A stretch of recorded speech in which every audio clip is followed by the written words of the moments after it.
Buenos Aires, 8 novembre 1977. Mes parents chéris, il y a 2 ans, nous profitions ensemble de quelques belles journées de soleil, en allant à la cueillette ou au jardin. Il me semble si loin, tout ce beau temps. Les événements continuent à peu près pareils. Tous les jours, il y a de nouveaux noms dans les listes des séquestrés. Cela devient effrayant. Et cependant, les gens, les familles continuent à chercher, animés par l'espérance chrétienne qui donne envie de vivre aux gens qui s'aiment. Je vous redis toute mon affection. Priez bien pour tous nos gens qui souffrent ici. Votre Lisette.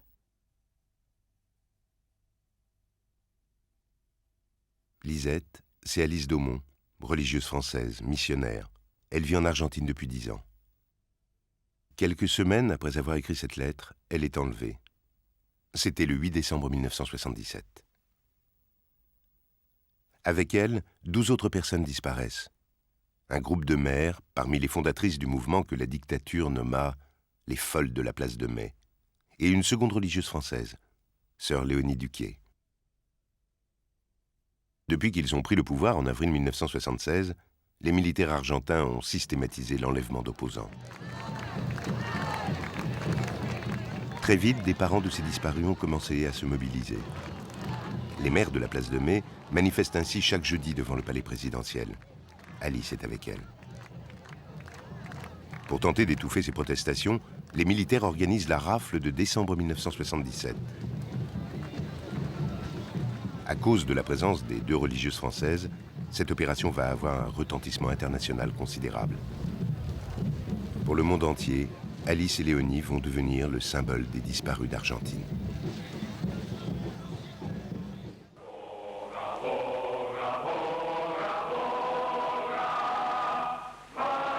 « 20 ans plus tard, on connaît les responsables de l'enlèvement. Des officiers de l'ESMA, l'école de mécanique de la marine, l'un des centres de torture et d'extermination les plus importants de Buenos Aires. Le 15 décembre, sous la pression internationale, c'est eux qui obligent Alice à écrire une lettre à l'évêque de Toulouse et à se dire prisonnière d'un groupe de guérilleros. Le soir même, dans les sous-sols de l'ESMA, les marins photographient les sœurs devant un drapeau des Montoneros, un mouvement d'opposition armée à la dictature. La photo fit le tour du monde. C'est la dernière image connue d'Alice.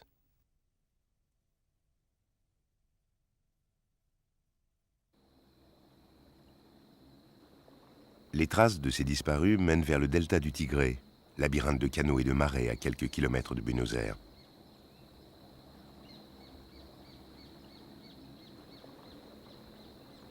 Alice avait 40 ans.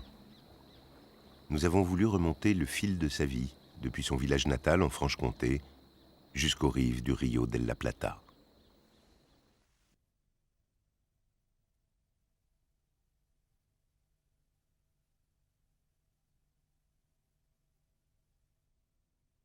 J'ai ressenti comme un coup dans la poitrine. C'était vraiment...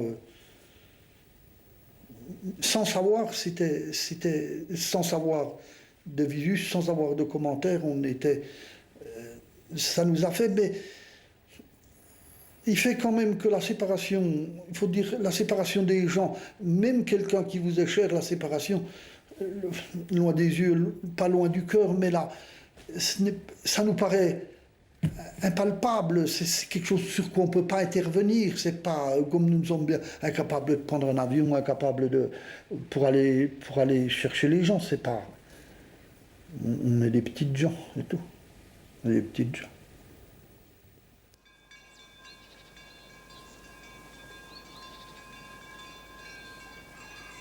En 1975, 2 années avant sa disparition, Alice était rentrée en France pour un court séjour dans sa famille. 8 ans étaient passés depuis son départ pour l'Argentine.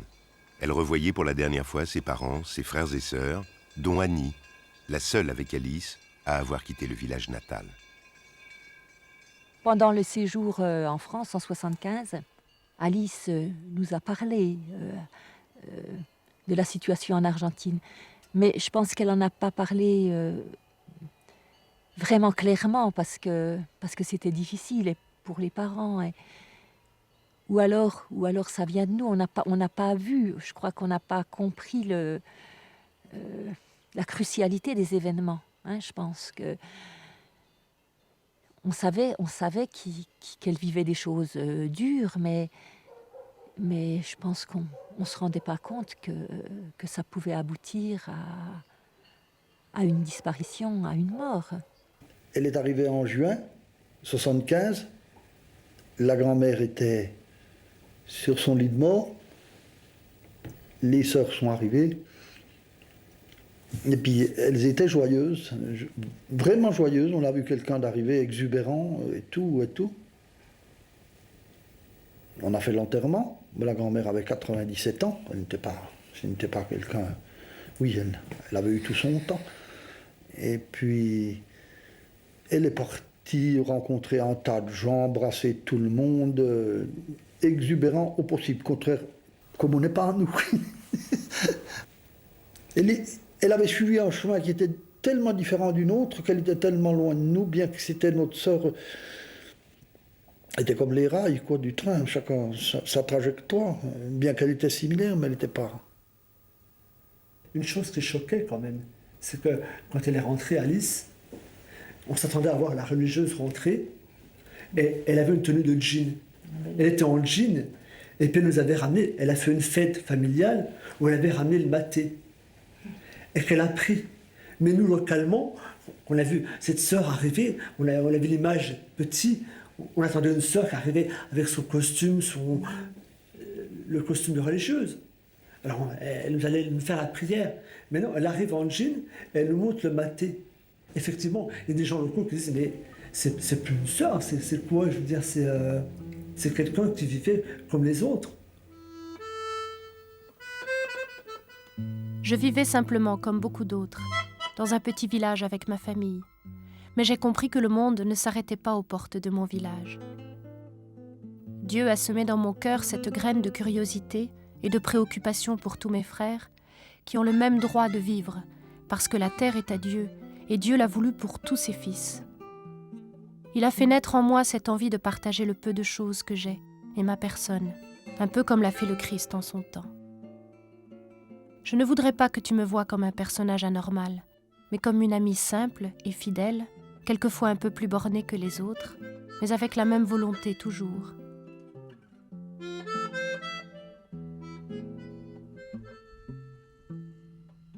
Elle avait peut-être un certain fond rebelle, mais pas énormément, quoi. Enfin, on était pris dans l'ambiance, hein. On n'était pas contestataires. C'est après, suivant les chemins qu'on a pris, qu'on est devenu plus clairvoyant sur des choses qui sont acceptables et puis d'autres pas, quoi. Hein. Et puis, bon, elle a été dans une situation où il y avait des choses qui étaient complètement inacceptables. Hein. Je pense que nos tempéraments se sont aguerris, se sont mûris avec le temps et puis les situations qu'on a vécues les uns les autres, quoi. Pour elle, la vocation religieuse, c'était d'abord une vocation missionnaire. Elle n'allait pas au couvent pour vivre une vie avec Dieu. Elle allait pour vivre avec Dieu, bien sûr, mais auprès des autres. Il y a eu une période où Alice je pense, a pris conscience de sa vocation, hein, où une période où on allait à la messe, on y allait ensemble d'ailleurs, et puis avec d'autres amis, plusieurs fois par semaine. Et puis donc l'aboutissement, c'était le départ pour la Motte, pour une fille qui n'était jamais partie du village, qui n'avait jamais quitté la maison. C'était quand même un départ de femme, hein, d'adulte en fait.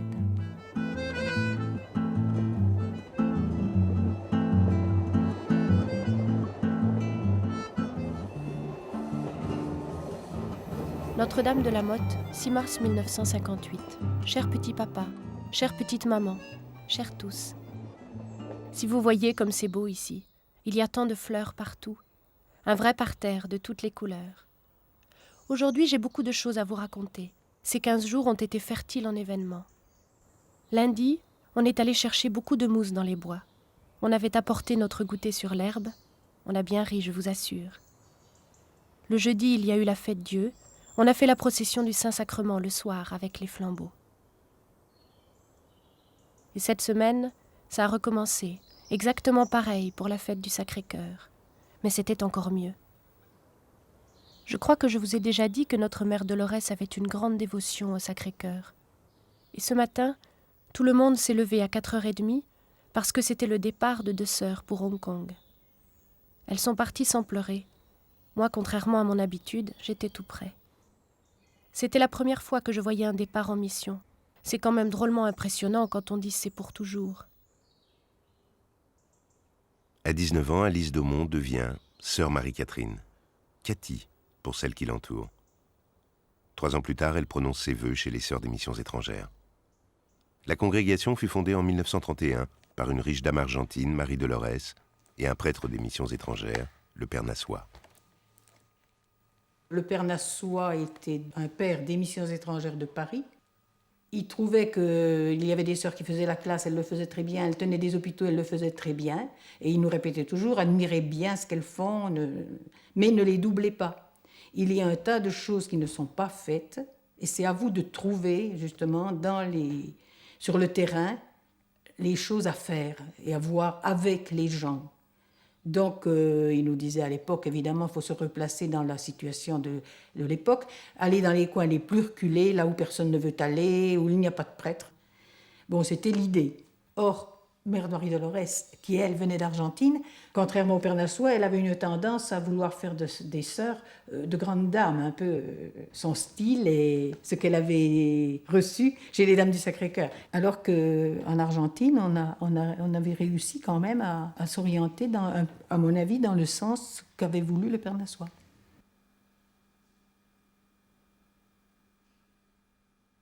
Notre-Dame de la Motte, 4 janvier 1967. Ma lettre d'aujourd'hui vous fera deviner la suite. Oui, les sœurs ont fait les nominations, et je suis envoyée en Argentine. La seule peine que j'ai, c'est de deviner la vôtre, parce que je la partage vraiment, mais je suis très heureuse.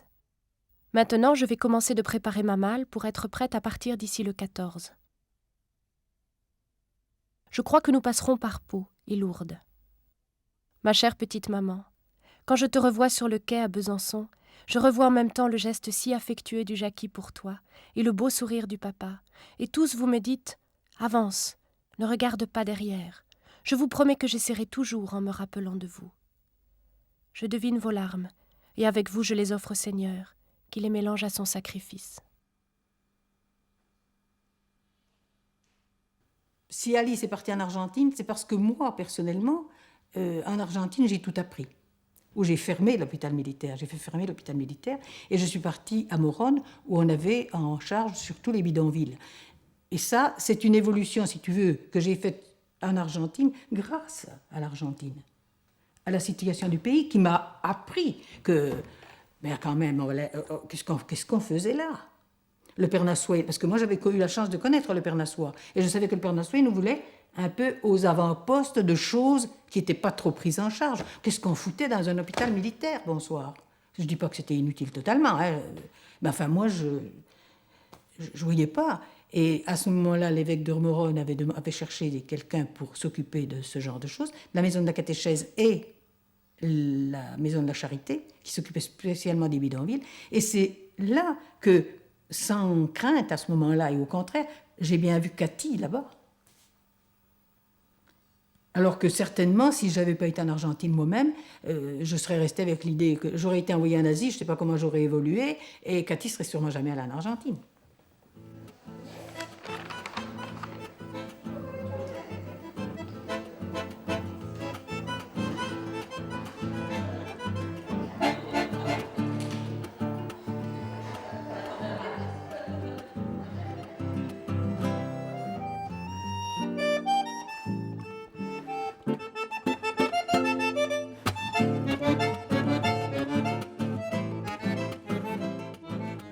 Buenos Aires, 8 février 1967. Mes parents chéris, chère petite marraine, et tous. Voici les premières impressions de la mission d'Argentine. Enfin, hier, dimanche, nous arrivions au port de Buenos Aires, à 7h du matin, par un ciel bleu et un soleil déjà chaud. Les sœurs paraissent très contentes de nous voir arriver. Elles disent qu'il y a beaucoup de travail à faire. Elles ont une allure très missionnaire, pas du tout encombrée, ni embourgeoisée, mais joyeuse et sympathique. Je pense qu'il faudra commencer sérieusement l'étude de la langue. Ici, les sœurs parlent moitié français, moitié espagnol, ou plutôt très mal les deux. La paroisse est très nouvelle vague. Vraiment, je me demande s'il ne faudrait pas que les Argentins partent convertir les Français. En plus, les sœurs circulent beaucoup dans les quartiers pauvres, toujours pour le catéchisme et le service social. Ça paraît très intéressant. Je suis sûre que je serai très heureuse ici. Je ne saurais jamais vous remercier assez de m'avoir tant aidée et encouragée. Je crois que nous resterons très unis malgré les distances. Je vous embrasse, votre Lisette.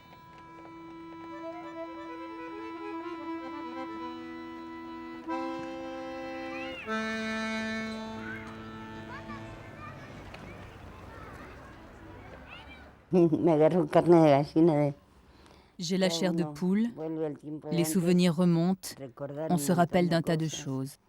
Ce qui me met le plus en colère, c'est de savoir que justement celui qui a fait disparaître un être aussi exceptionnel que Cathy soit encore là où il est, et qu'en plus, ce dégénéré aura probablement la chance de s'en tirer.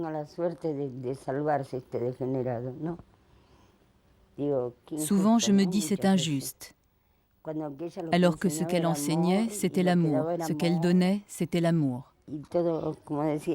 Comme disait Esther, pour Cathy, personne n'était mauvais. On était tous bons, tous enfants de Dieu. Il y a de quoi se mettre en colère. Quelle injustice. Enfin, si Cathy lui a pardonné, moi je ne suis personne, c'est Dieu qui pardonne, mais moi en tant qu'être humain, je ne peux pas.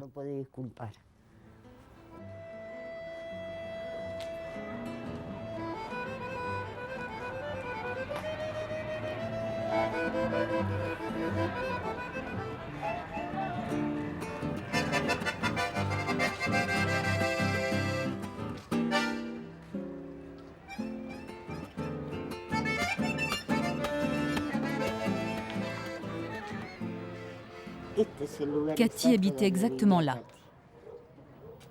C'était une petite baraque préfabriquée. Ce mur n'existait pas. Il y avait une petite porte, tu entrais directement, et là il y avait d'autres voisins, qui étaient aussi des amis, des camarades de Cathy.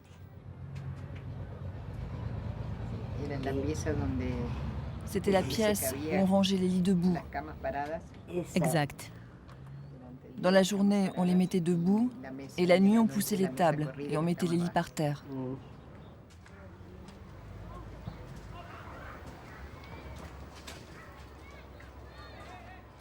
Ici, avec Montserrat, on s'entend bien. Rappelle-toi qu'on vit entièrement dans une petite pièce de 4 mètres sur 3,50 mètres, qui nous sert à la fois de chapelle, de salle de séjour, de salle de bain, de cuisine, salle à manger, lavoir et dortoir. Cette vie de communauté suppose obligatoirement une vraie amitié, une connaissance, une estime profonde pour l'autre. La maison aussi, sans aucune commodité, se prête dans les deux sens à une plus grande intimité, appréciant les choses à leur juste valeur, par exemple la bougie quand la nuit vient. Mais aussi, si tu te disputes avec ta compagne, il n'y a pas de place pour t'éloigner et bouder. Il faut régler les comptes sur place et sur le moment.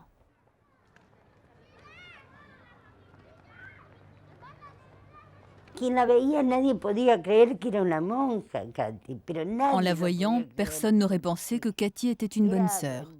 Personne ne pouvait le croire. Parce que tu vois, avant, maintenant c'est différent, mais à cette époque, le curé c'était le curé, la bonne sœur c'était la bonne sœur.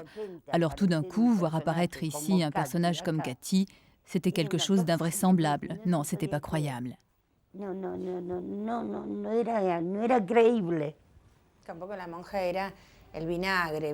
Ce n'était pas non plus la bonne sœur vinaigre, le genre grave ou antipathique. Cathy était tout le contraire. Elle était toujours contente. T'aurais dû la voir dans des fêtes, quand les Boliviens ou les Paraguayens faisaient la fête, en train de danser, de rigoler, et elle apprenait en même temps. Elle essayait de raconter des blagues, et personne ne riait, elle se fâchait, parce qu'on ne comprenait pas ses blagues. Son espagnol était terrible, surtout au début, je te parle de 69. Mais c'était quelqu'un de joyeux, trop gai pour qu'on l'identifie à l'église. Elle était comme nous. Je te dis, elle vivait pratiquement chez moi. Et elle vivait un peu partout ici dans les baraques. Quand elle ne mangeait pas chez l'un, elle était chez l'autre en train de lui faire de la couture. Toujours comme ça, tu vois.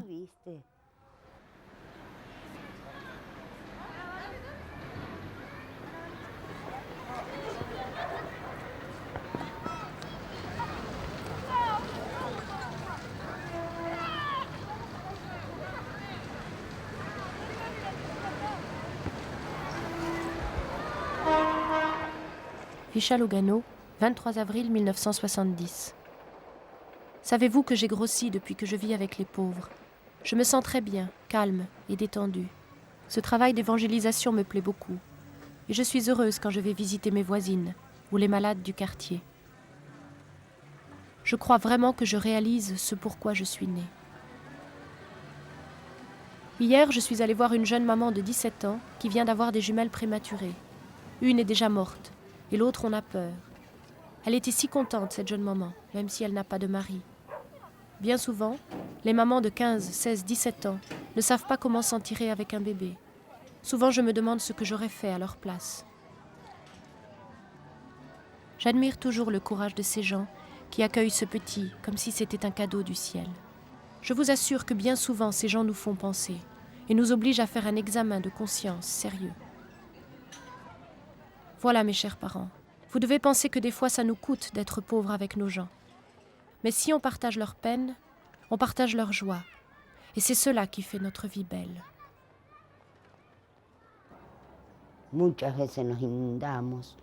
On a été inondés très souvent. Quand il y avait de grosses tempêtes et que les toitures s'envolaient, que les planches du toit s'envolaient, il y avait Cathy qui courait avec nous pour se battre. On réussissait à obtenir des planches pour ceux qui n'avaient plus de toit. C'était dur, mais on arrivait à obtenir les matériaux à force de se bagarrer, de lutter. Et après, nous-mêmes, les voisins, hommes, femmes et enfants, on sortait pour refaire les trottoirs. C'était un sacré travail et on le faisait. Et avec nous, il y avait Cathy, il y avait les curés. C'est pour ça, qu'est-ce que Cathy nous a laissé? Elle nous a laissé l'organisation. Ce sont eux qui nous ont organisés.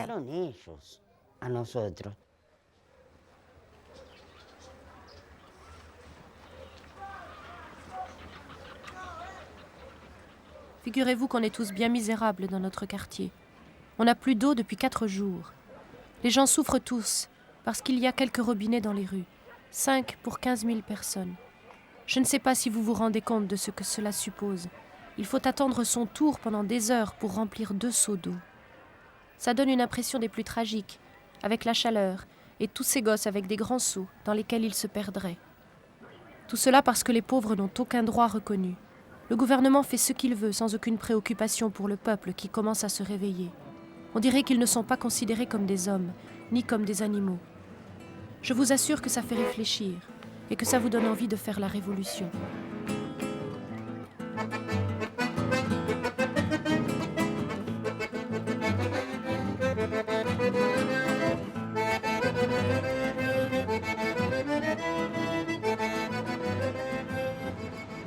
Au début des années 70, en Argentine, un large mouvement contestataire s'était développé dans tout le pays.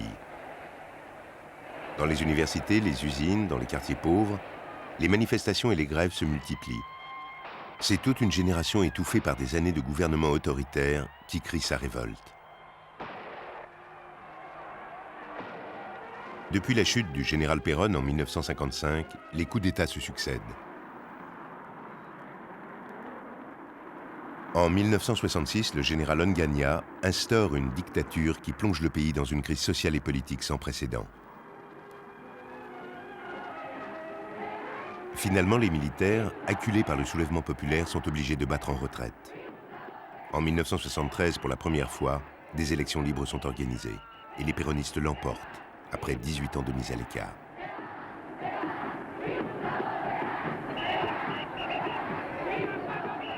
Ficha Lugano, 29 mai 1973.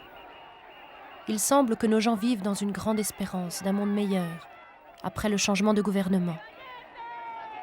Le jour du 25 mai, c'était un délire des Argentins. J'ai passé toute la journée avec nos voisins, sur la grande place de Buenos Aires. Je vibrais avec eux. Hier, ici, à la Vicha, nous avons eu la visite du ministre des Affaires sociales. Nos gens lui ont raconté leurs grands problèmes, leurs espoirs, leurs joies. Ça faisait penser à l'arrivée de Jésus à Jérusalem. On n'ose plus croire aux promesses qu'ils nous font. Pourtant, il y a une impression d'espérance et de confiance en l'avenir. Les pauvres ont cette chance d'être capables de croire de nouveau. Et là, la religion et le politique se mélangeaient à nouveau, parce que nous y allions en chantant les chansons du bidonville, celles qu'on chantait à cette époque-là. Tu te rappelles? La chanson, celle de Camilo Torres, le curé guerrillero. Donde cayó Camilo nació una cruz. Esa era. Et puis aussi, Cuando querrá el Dios del cielo que la tortilla se vuelva, que los pobres coman pan y los ricos mierda, mierda. Esa era la canción. Celle-là, c'était la plus forte. Et Cathy en chantait une autre. Mi hermano se levanta, estando yo en el cuartel, tomó el fusil y la manta y me echó al monte con él. Esa era. Ella estaba feliz. Elle était ravie. Elle voulait voir Perón. Perón était le père du peuple.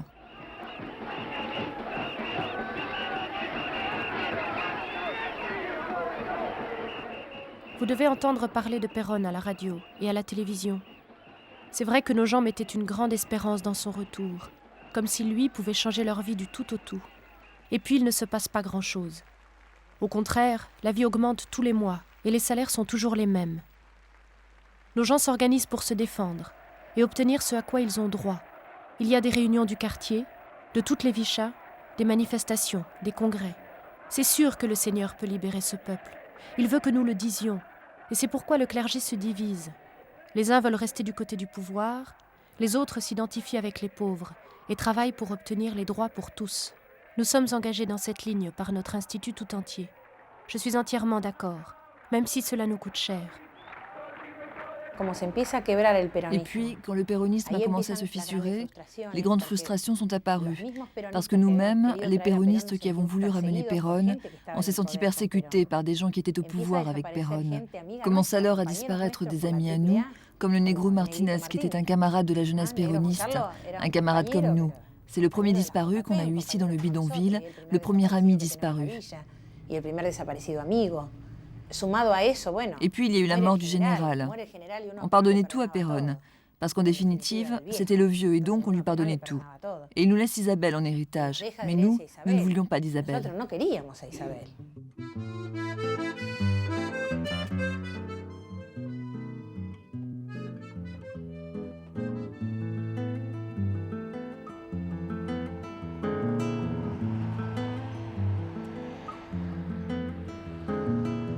Après 4 ans passés à Vicha-Lugano, Alice quitte le bidonville. Depuis plusieurs mois déjà, elle a le projet de rejoindre des sœurs de la congrégation installées auprès des paysans des champs de tabac dans le nord de l'Argentine. Je voudrais vous raconter un peu ma vie ici, dans cette immense campagne d'Argentine, où le peuple vit une réalité tant différente de la capitale. En Argentine, les distances sont énormes. Les routes relient uniquement les grandes villes et la campagne est laissée pour compte. Nos gens sont à la merci du temps, comme tous les paysans du monde, et en plus de leurs patrons, qui sont les propriétaires de la terre que ceux-ci travaillent. Comme vous pouvez l'imaginer, nous sommes dans un système féodal, ou à peu près. Enfin, nous croyons tous que Dieu est avec ce peuple, et qu'un jour les choses changeront, mais ce sera quand tous les pauvres s'uniront pour faire la justice. Demandez au Seigneur de nous donner toujours son courage pour ne pas flancher.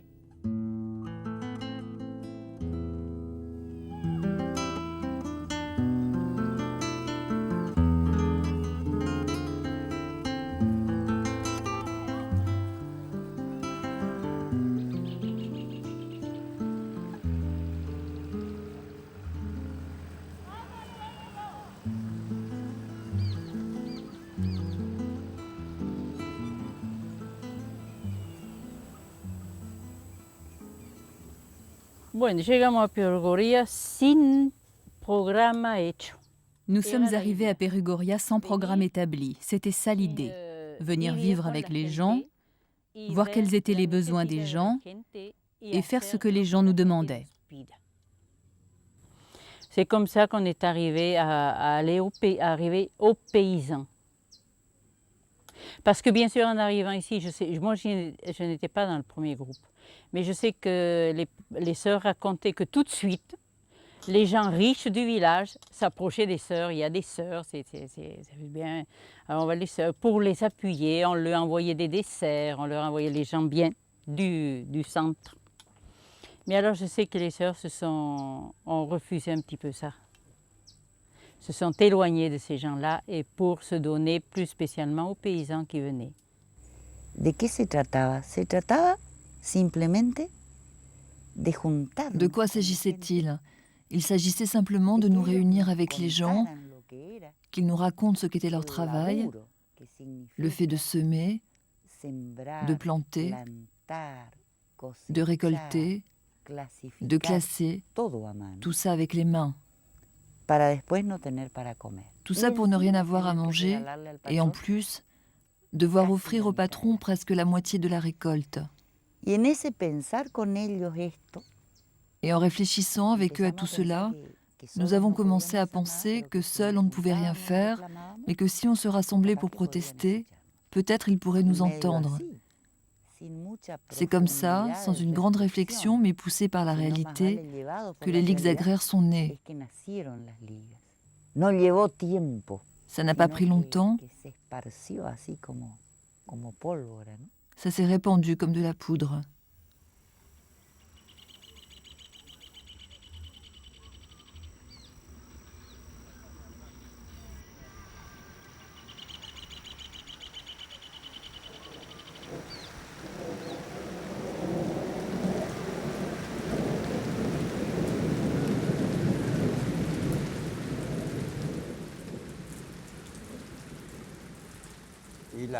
Cathy était avec nous ici. Elle travaillait dans les champs avec nous pendant des semaines. Elle nous réjouissait. Elle nous racontait beaucoup de choses. Pour moi, c'était une joie. Elle était avec nous comme quelqu'un de la famille. Comme une fille de plus. Une fille de plus. Ou une mère de plus. Ou une sœur de plus pour nous.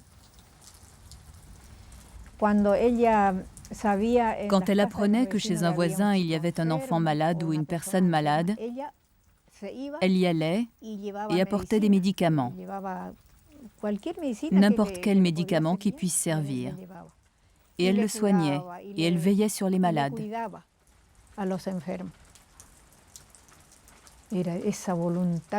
Elle avait une telle volonté.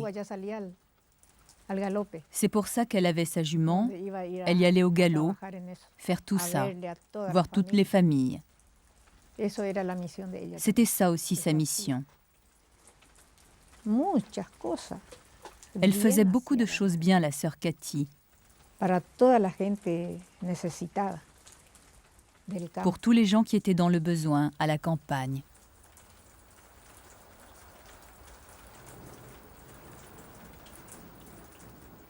Perugoria, 11 septembre 1974. Je suis toujours contente de mon travail, surtout pour les bonnes raisons que cela me donne pour connaître un peu mieux les gens, pour aider aussi à s'organiser, à se réunir, à discuter les problèmes de la zone. Nous continuons à planter et à semer tout ce qui nous tombe sous la main.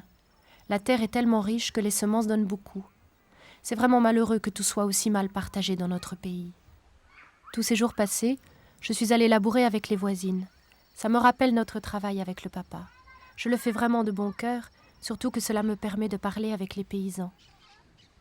Depuis que j'ai choisi de vivre avec et comme eux, il y a entre nous une relation vraiment profonde. Je sens que ces gens m'aiment, autant que je les aime moi-même.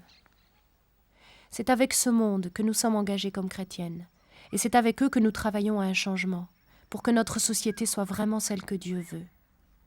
Je vous embrasse encore une fois et prions ensemble, confiant en Dieu notre Père qui n'abandonne pas ses enfants. Votre Lisette.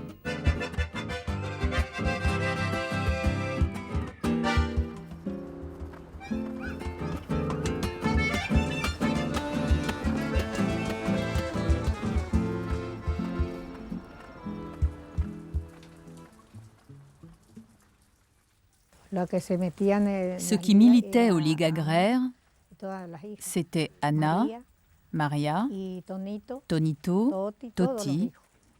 Tous les enfants étaient aux ligues et lui, il ne bougeait pas. Et nous, on parlait peu des ligues. On parlait presque pas de ça avec la sœur Cathy. Mais elle, avec nos filles, elle s'entendait. Elle travaillait avec elle. Toutes les bonnes sœurs aidaient pour travailler aux ligues. Et c'est comme ça qu'ils ont amené ici le tracteur. Parce que les filles travaillaient avec eux, avec les ligues. Là, ils ont amené un tracteur qui appartenait aux ligues. Et après, les militaires sont arrivés, ils ont tout emporté. Des tracteurs neufs, ils les ont tous emportés. Et ils disaient qu'on était subversifs. Et pourquoi ils nous appellent subversifs? Qu'est-ce que ça veut dire?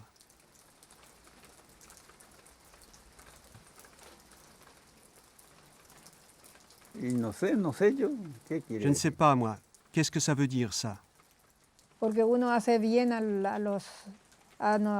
C'est parce qu'on faisait du bien aux autres personnes. C'est ça. C'est ça qu'on faisait, nous. Tous mes enfants et toutes les bonnes sœurs. Et la sœur Cathy, c'est ça qu'elle faisait. Elle aidait les pauvres et elle les éveillait. C'est ça qu'elle faisait aussi. Les droits de chacun, qu'on ait des droits. C'est ça aussi qu'elle nous enseignait, la sœur Cathy.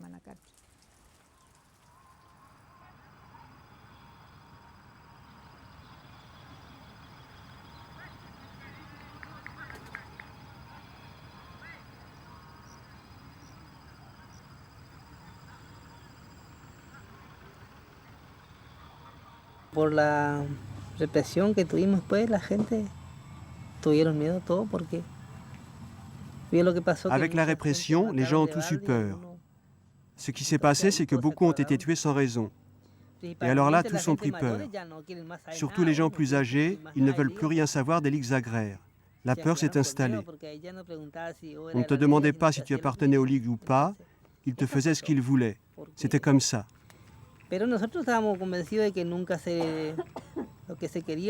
Mais nous, ce qu'on voulait, c'était obtenir quelque chose pour améliorer la vente de nos produits, principalement le tabac.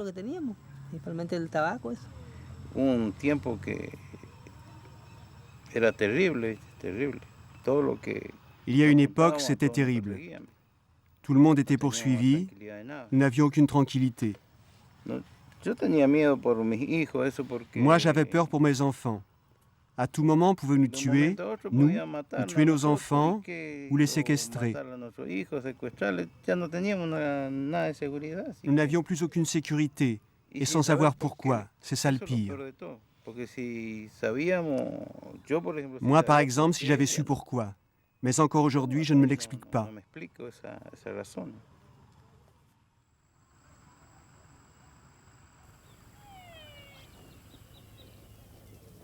19 septembre 1976. Notre vie à Perugoria devient terrible. La persécution s'amplifie. Je ne sais pas jusqu'où cela ira. Cela ressemble vraiment à une guerre déclarée. C'est un peu général dans le pays et plus marqué dans certains points, dont le nôtre. Ce sont des attaques indirectes, des menaces auprès de nos amis. Spécialement le maire et autres font tout leur possible pour éloigner les gens de notre communauté de travail. Vous aurez peut-être des échos de ce qui se passe avec des autres prêtres et religieuses. Je ne peux pas dire que cela m'angoisse. Je suis au contraire bien tranquille, puisque je suis convaincue d'être dans le droit chemin et que cela vaut la peine de donner sa vie si nécessaire. Même si cela ressemble à une persécution religieuse, nous savons bien que ce sont les simples intérêts du pouvoir qui se défendent des pauvres et de la justice.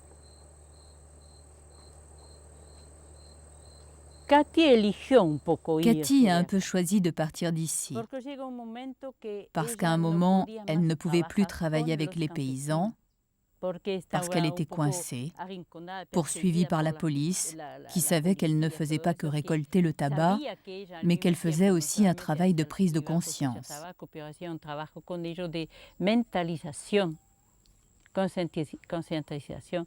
Et comme la police, le gouvernement lui interdisait d'aller vivre avec les paysans, il lui disait « Reste dans ton couvent ». Ce qu'on a fait nous, les maîtresses sont arrivées, elles ont pris en charge l'école et nous sommes rentrés au village en attendant le moment de pouvoir poursuivre ce qu'on avait commencé. Et Cathy, elle a dit « Non, je ne veux pas vivre ici dans la communauté au village, je ne veux pas habiter au village, puisque plusieurs paysans ont disparu, que plusieurs des miens ont disparu, je vais à Buenos Aires et je vais lutter avec ceux qui luttent là-bas et qui cherchent à les retrouver. Je vais chercher les disparus avec eux. »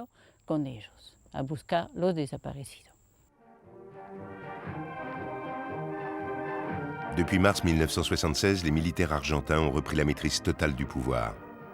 En phase avec les dictatures des pays voisins, ils ont déclenché une répression sans précédent contre tous les opposants. Le scénario est toujours et partout le même.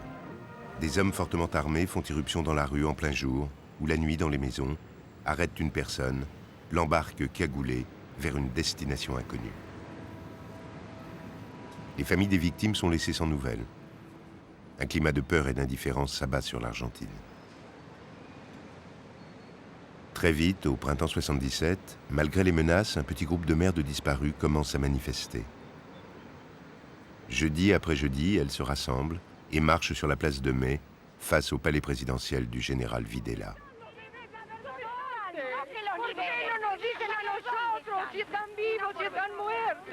Nosotros solamente queremos saber dónde están nuestros hijos, porque ya no sabemos a quién recurrir. Consulados, embajadas, ministerios, iglesias, todas partes se nos han cerrado, todas partes se nos han cerrado las puertas. Por eso les rogamos a ustedes, son nuestra última esperanza. Por favor, ayúdennos, por favor. Des casernes, des commissariats, des bases militaires sont transformés en lieux secrets de détention où torture et interrogatoire se déroulent sans aucune contrainte. Une fois que les renseignements obtenus sont exploités, les prisonniers sont éliminés. La méthode d'extermination pouvait différer d'un lieu à l'autre. Cependant, il fallait que ces morts ne laissent pas de traces, que leurs corps ne soient jamais retrouvés. 350 centres de détention de ce type ont été dénombrés dans tout le pays.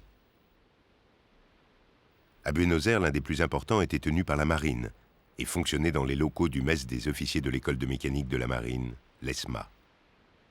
4500 hommes et femmes ont été internés dans ce lieu. Seulement une centaine a survécu à ce que les officiers de marine dans leur jargon appelaient des transferts.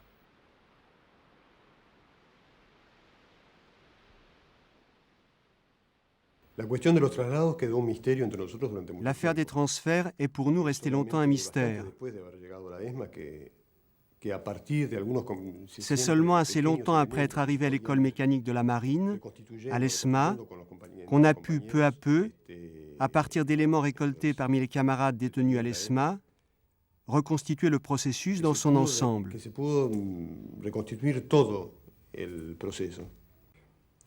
On faisait aux prisonniers une injection de pain totale, on les faisait monter dans un camion, 20 minutes après, ils arrivaient à l'aéroport, on les embarquait dans un avion de l'aéronaval et on les jetait à la mer.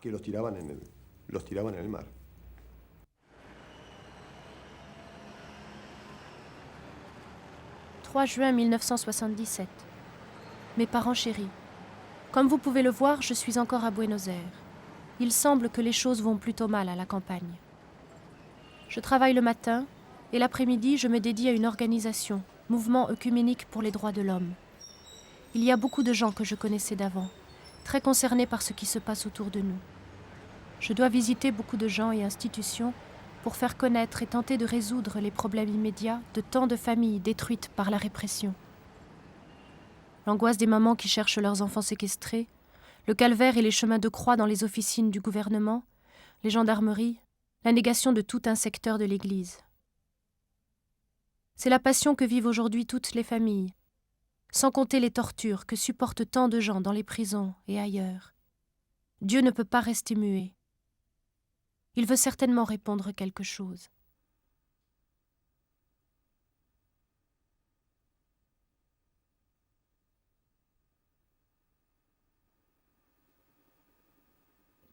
De cette indifférence et de cette solitude est née la nécessité de rendre la chose publique, de mettre les autres au courant. Alors trouver quelqu'un pour nous accompagner dans ce combat public, c'était très précieux.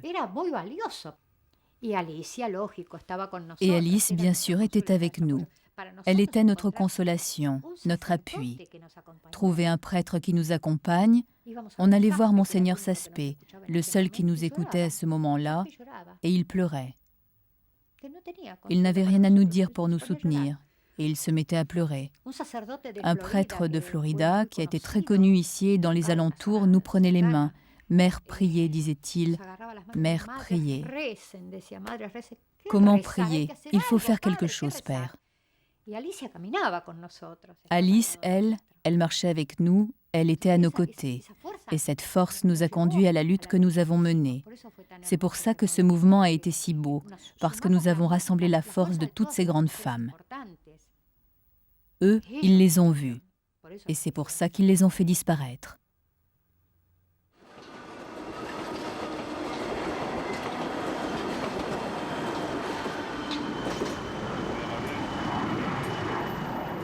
Nosotros teníamos algunas indicaciones de que se está preparando algo. Nous avions des informations comme quoi quelque chose se préparait, comme quoi un travail d'infiltration était en train de se faire. Que lo hacía oficial de Marina Astiz. Ce travail était mené par Astiz, l'officier de marine. Ça visait les familiers des disparus qui se réunissaient dans un certain lieu à Buenos Aires.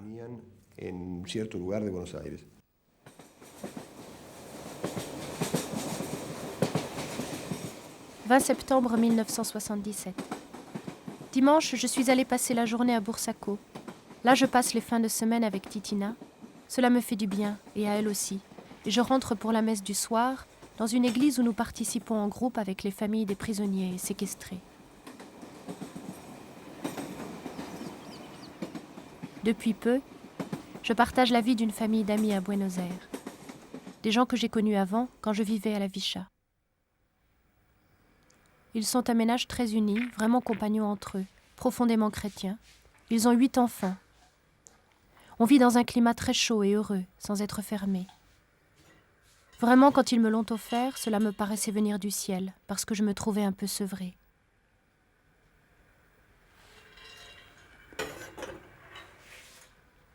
Le maté. Celui-ci me rappelle quand Cathy était là, quand on prenait le maté, ici à cet endroit. Et ça, on le faisait tous les jours, pas très longtemps, mais au passage comme ça, on prenait toujours un petit maté.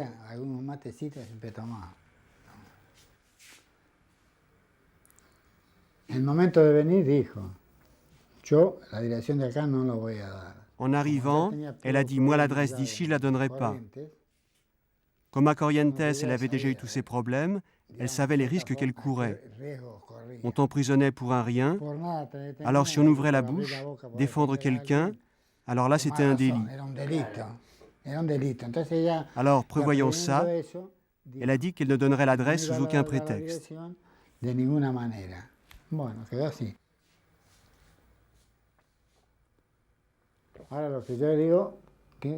Alors je me suis dit quel miracle qu'on ne l'ait pas suivi, parce que sinon, tu peux imaginer qu'ils nous auraient repérés facilement. Si à un moment donné, ils avaient eu l'idée de la suivre. D'où elle vient, où elle va. Et ce Astiz, tu vois, il voulait toujours accompagner les gens. Et le but, c'était quoi? Savoir où ils habitent. C'était pas par gentillesse, c'était pour savoir. Et Cathy, elle l'aimait tant, ce garçon. À la fin, on parlait toujours de lui. L'ange, elle l'appelait. Il y a un garçon qui ressemble à un ange, disait-elle. Et c'était Astiz.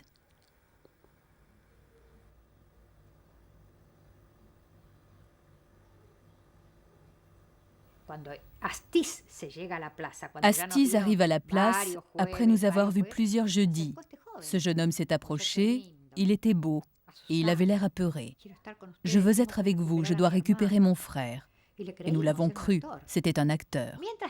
Entre-temps, le groupe qui se réunissait à Santa Cruz a commencé à agir. Il y avait des jeunes. C'est là qu'Astiz a pénétré le groupe, qu'il s'est incrusté pour savoir ce qu'ils allaient faire.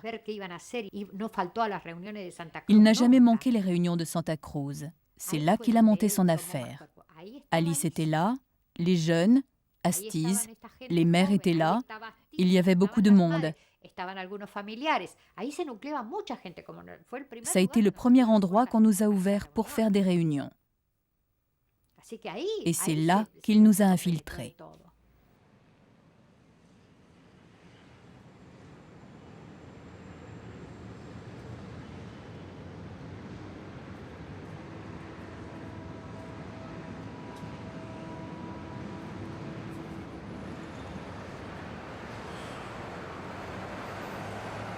« 8 novembre 1977.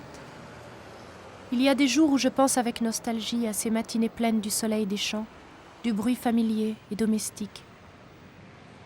Mais il faut avoir les deux pieds sur la terre et le regard fixé sur tant de frères et sœurs qui souffrent ici ou ailleurs, et en même temps se rappeler que Dieu les aime, nous aime tous de tout cœur, et veut que nous nous donnions la main les uns aux autres. C'est notable comme la souffrance peut faire grandir les gens autant qu'elle peut les détruire. Je suis convaincue que cette situation de passion est profondément unie à celle du Christ et qu'elle précède la résurrection. Il ne faut rien regretter, mais aller de l'avant. Votre Lisette.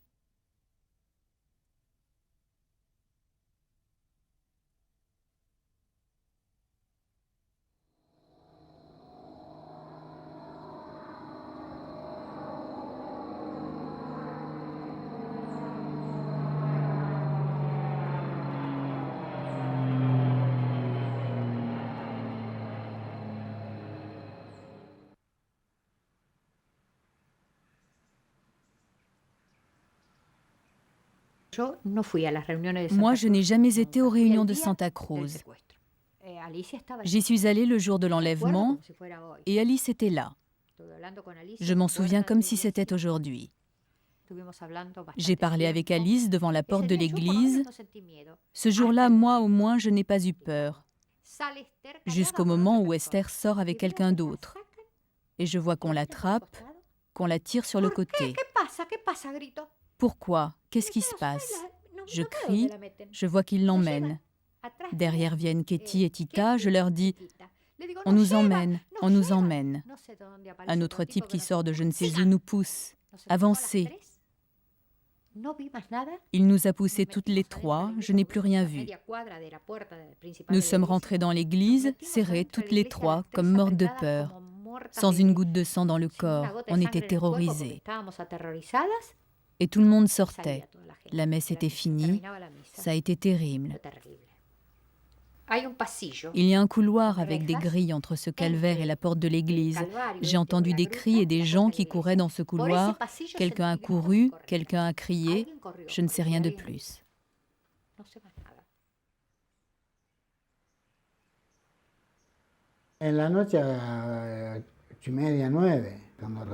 C'était le soir, vers 8h30, 9h. C'est là que j'ai reçu tous les appels qui me disaient que Cathy avait eu un accident. Je disais non, que c'était le bon numéro, mais que je ne connaissais aucune Cathy. Ils ont appelé, ils ont continué d'insister jusqu'au lendemain.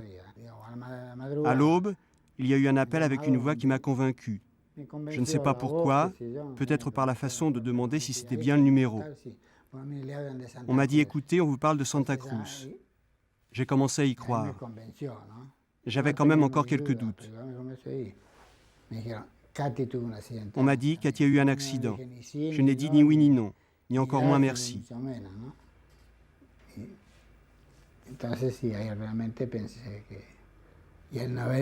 Comme elle n'était pas rentrée, j'ai imaginé le pire.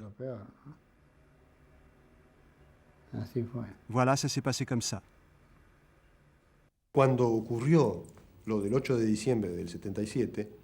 Le 8 décembre 1977, quand ces personnes ont été séquestrées à l'église Santa Cruz et qu'elles sont arrivées à l'ESMA, nous étions d'une façon ou d'une autre déjà plus ou moins au courant de ce qui se passait.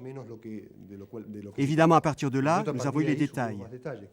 On a su que c'était l'église Santa Cruz, que parmi les prisonniers, il y avait Azucena, la fondatrice du mouvement des Mères des Disparus, et qu'en plus, il y avait 2 religieuses françaises, Léonie et Alice. La plupart de ces gens ont été transférés quelques jours plus tard. Et les 2 sœurs ont été transférées encore après, dans des conditions particulières, la nuit, et c'est l'officier de la marine Févresse qui s'est directement occupé d'elles et d'elles seules.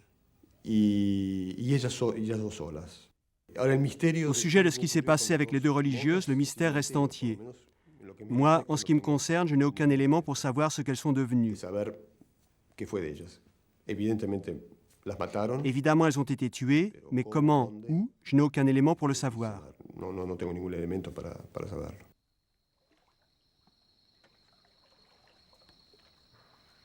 Notre histoire est faite de choix et d'élections. C'est ce qui nous rend libres. Je crois que le plus triste serait de ne pas accepter de s'engager, par peur ou bien parce qu'on n'a pas l'habitude. À nos âges, la solitude se fait sentir normalement, et c'est l'amour qui peut remplir ce vide. Mais cet amour doit avoir un nom, ou beaucoup de noms. Personnellement, je sens que tous les gens que je rencontre, avec qui je partage la vie, les angoisses et les espérances, sont pour moi le visage de l'amour. Je ne pourrai jamais les oublier. Ce sont eux qui donnent un sens profond à ma vie.